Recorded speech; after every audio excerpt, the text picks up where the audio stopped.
my channel. Akhirnya setelah mengantri lumayan lama di iPusnas, aku bisa membaca novel Gadis Minimarket karya Sayaka Murata. Novel ini tergolong sebagai buku tipis, tetapi menurut aku isinya itu cukup memberikan gebrakan bagi pembaca. Penasaran gimana review dari aku? Please keep on watching! Seperti judulnya, Gadis Minimarket menceritakan tokoh Keiko yang bekerja paruh waktu menjadi seorang pegawai minimarket selama 18 tahun. Lama banget kan? Kecintaannya pada pekerjaan itu membuat Keiko merasa selalu terhubung dengan dunia minimarket tersebut dimanapun dia berada. Bahkan Keiko ini seperti bisa mendengar suara-suara dari minimarket itu. Namun kemudian Keiko ini mendapati suatu ancaman yang berpotensi bisa memisahkan Keiko dan pekerjaan yang sangat dia cintai itu. Menurut aku, untuk novel ini itu masuk ke dalam kategori genre slice of life karena fokus ceritanya itu mengisahkan tentang kehidupan sehari-hari dari tokoh utamanya yang bekerja sebagai pegawai paruh waktu di minimarket.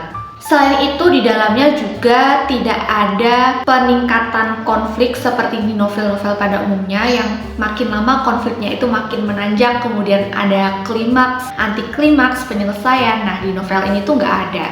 Adapun permasalahan yang diangkat di dalam novel ini merupakan problematika dalam kehidupan sehari-hari yang umum terjadi dan sering kita jumpai. Dan novel ini menurut aku juga melibatkan kondisi psikologis dari tokoh utamanya. Dan pas sekali penulis juga menceritakan novel ini menggunakan sudut pandang orang pertama, jadi pembaca itu juga bisa benar-benar mengetahui bagaimana pola pikir dari si tokoh utama itu sendiri. Cuma aku tuh agak bingung ya. Di sini kan diceritakan bahwa Keiko itu dianggap sebagai seseorang yang tidak normal karena pola pikirnya yang berbeda dari orang kebanyakan. Tapi sejauh aku membaca bukunya, di luar pemikiran Keiko yang mungkin terbilang unik itu, aku merasa kayak yang Keiko ini orang normal-normal aja, biasa kayak kita. Apakah fenomena seperti itu merupakan salah satu bentuk gangguan kesehatan mental atau bagaimana? Karena di novel ini juga diceritakan bahwa Keiko pernah melakukan konseling kan, dan di situ hasilnya tidak ada hal-hal yang men-trigger gangguan kesehatan mental. So, menurut teman-teman gimana? Coba komen di bawah. Selain itu, yang menurut aku bikin novel ini jadi agak absurd adalah ada sedikit bagian yang seakan-akan mengindikasikan kalau Keiko itu punya gejala-gejala psikopat. Tapi kayak penjelasannya itu dikit banget. Jadi kalau mau dibilang si Keiko ini mungkin menderita gejala psikopat, tapi kok ya penjelasannya nanggung. Terus kalau dibilang dia kayaknya nggak psikopat ya, tapi kok ada gejala-gejala seperti itu, dan itu pun juga nggak dijelaskan lebih lanjut gitu loh. And I don't know how I feel about it. Sejujurnya lumayan susah untuk menjelaskan tentang premis cerita di dalam novel ini karena persoalan Keiko yang kalau menurut aku itu antara normal dan tidak normal.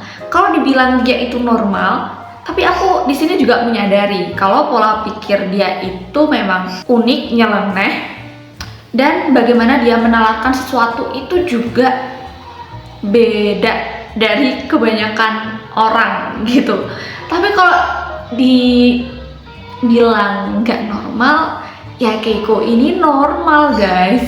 Atau itu murni cuma sekedar pola pikir dia aja yang memang unik, nyeleneh, lain daripada yang lain. I don't know. Mungkin teman-teman bisa coba baca novel ini supaya bisa merasakan feel yang susah aku jelaskan. Tetapi di samping itu, dalam novel ini banyak sekali mengangkat dan juga menyuguhkan problematika dalam kehidupan di masyarakat yang sering kita jumpai, seperti yang sudah aku katakan tadi. Terutama di sini itu seperti memberikan sentilan pada masyarakat dan juga stigma-stigmanya terutama di sini itu seperti memberikan sentilan pada masyarakat dan juga stigma-stigmanya. Salah satu contohnya gini, misalnya kita udah lulus sekolah gitu kan, terus masyarakat itu berpikiran bahwa kalau udah lulus sekolah itu tuh ya harusnya bekerja supaya dapat duit. Nah, ketika kita udah kerja, kita punya tuntutan lain bahwa masa kerja nggak nikah dong. Nah, kalau kita udah nikah, terus kita ada tuntutan lagi bahwa seharusnya hidup berkeluarga yang ideal itu harus punya anak gitu kan. Terus kalau kita udah punya anak, kita dituntut lagi untuk masa anaknya cuma satu dan lain sebagainya. Dan mirisnya, jika kita punya pola pikir yang berbeda atau tidak sesuai dengan idealisme masyarakat kebanyakan, maka di situ secara tidak langsung seperti kita ini sudah tergolong ke dalam kategori orang-orang yang tidak normal gitu tadi. Jadi, kalau misalnya kita tidak melakukan hal-hal yang sesuai dengan idealisme masyarakat kebanyakan, maka disitulah masyarakat sekitar kita itu akan mulai mencampuri kehidupan kita. Jadi seolah-olah hidup kita itu sudah tidak ada privasinya lagi. Menariknya di sini tuh ada salah satu tokoh yang menggambarkan hal tersebut sebagai tindakan pemerkosaan kehidupan seseorang. Kalau dari aku pribadi, novel ini cukup recommended. Bukunya tipis, narasinya mengalir dan mudah dipahami, kemudian banyak juga hal yang relate dengan kehidupan sehari-hari. Menurut aku banyak banget sih hal-hal atau problematika dalam masyarakat yang memang sering terjadi di lingkungan sekitar aku sendiri.